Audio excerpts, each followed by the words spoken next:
Minu nimi on Enn Auksmann, olen Pärnu Elisabethi koguduse õpetaja. Tahan teiega jagada täna oma mõtteid paari salmi üle püha Markuse evangeeliumi 6. peatükis. Apostlid tulid kokku Jeesuse juurde ja kuulutasid temale kõik, mida nad olid teinud ja mida õpetanud. Siis ta ütles neile: tulge teie kõrvale üksikusse paika ja puhake pisut.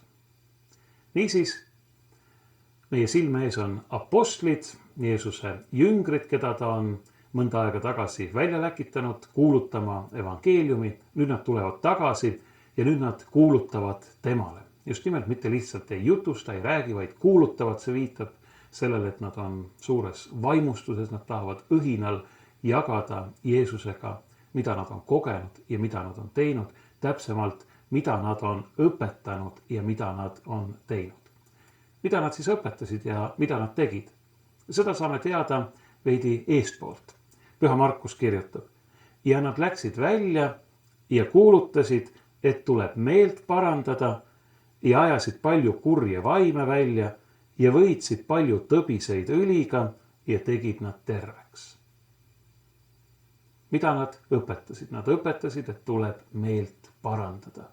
Meeleparandus tähendab seda, et inimene muudab oma elu või laseb Jumalal oma elu muuta. Nii et see vastab Jumala heale ja armulisele tahtele. Võime öelda ka väga lühidalt Jumala armastusele ja tema käskudele. Nad kuulutasid meeleparandust. Meeleparandusega käib kaasas oma vigadest, oma patust arusaamine, selle tunnistamine, selle kahetsemine ja andeks palumine Jumala käest ja ka inimeste käest, otsus oma elu muuta ning konkreetsed sammud selle tegemiseks. Ja see oli, mida apostlid õpetasid ja mida kirik õpetab läbi aegade. See ei ole mitte selline mugav evangeelium, mis ütleb, et teile on kõik niikuinii andeks antud ja teilt endalt ei nõuta midagi, vaid see on evangeelium, mis ütleb, et sul on võimalus muutuda. Sul on võimalus muuta kogu oma elu. Jumal aitab sind, Jumal armastab sind, ta teeb kõik, mis vajalik, et sind selles aidata ja toetada ja juhtida ja õnnistada, aga sa pead selle ette võtma. Seda apostlid õpetasid. Aga mida nad tegid? Ka seda meile öeldi. Nad ajasid palju kurje vaime välja. Nad ajasid palju kurje vaime välja. Paraku on inimesed tihtipeale kurjade vaimude mõju all ja me ei pea seda ette kujutama mitte mingisuguste õudusfilmide eeskujul, vaid me võime olla päris kindlad, et vahel ka väga leebel ja lausa märkamatul moel see vana kuri teeb ka meie sees oma tööd. Kas meie südames, meie suhteid rikkudes Jumala ja teiste inimestega või mingil muul viisil. Ja ka meie vajame sellest vabaks saamist. Ja see vabadus tuleb Jumala armu läbi, usu läbi temasse, tema poole pöördumise selle sama meeleparanduse kaudu. Ning nad võitsid palju tõbiseid õliga ja tegid nad terveks.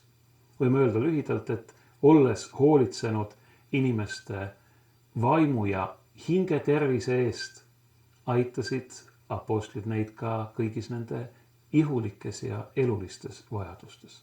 Kristlastena me oleme kutsutud kuulutama eeskätt rõõmusõnumit Jumala vabastavast väest Jeesuses Kristuses. Ta aitab meil saada vabaks kurjast, ta aitab meil meelt parandada, oma elu muuta, aga me oleme kutsutud panema tähele ka oma kaasinimesi kõigis nende vajadustes ja neid võimalust mööda aitama.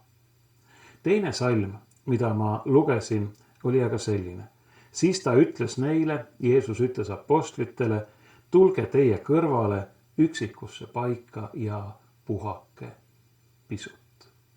Niisiis, inimene vajab puhkust, inimene vajab üksindust, aga tähelepanuväärne on siin see, et Jeesus ei ütle mitte minge üksikusse paika, vaid ta ütleb tulge üksikusse paika. See tähendab see üksindus, mida inimene tõeliselt vajab ja puhkus, mida inimene tõeliselt vajab. See ei ole päris täielik üksindus, vaid inimese juurde kuulub veel keegi. Ja see on tema, see on Jeesus, see on Jumal. Inimene vajab sellist üksi olemist, kus ta on üksi koos Jumalaga. Inimene vajab sellist puhkust, kus ta on Jumala juures. Ja seda soovin ma teile kõigile. Jumal õnnistagu teid kuulmiseni, nägemiseni.